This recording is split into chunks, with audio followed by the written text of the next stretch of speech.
Welcome to our channel. Today we how to verify Elastic Cloud API keys and index permissions, full guide step by step clearly.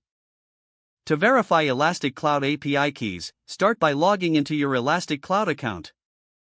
Navigate to the API keys section in the management console. Locate the API key you wish to verify. Copy the API key for use in the next steps.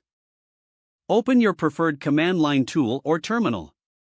Use the curl command to send a request to your Elastic Cloud endpoint.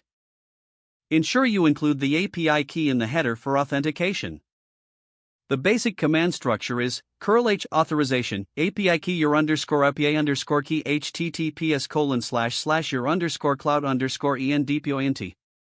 Replace your underscore API underscore key with the key you copied earlier.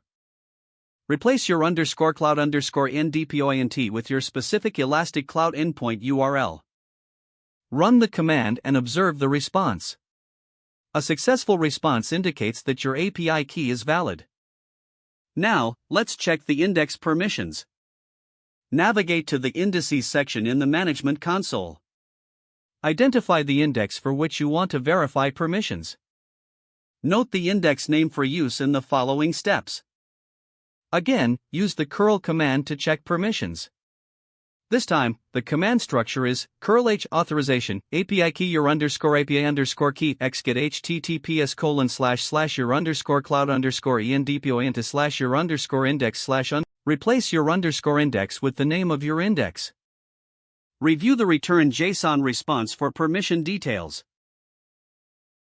Check for the key properties related to index permissions. Valid permission configurations will reflect the correct user roles assigned to the API key. If you encounter issues, revisit your API key settings.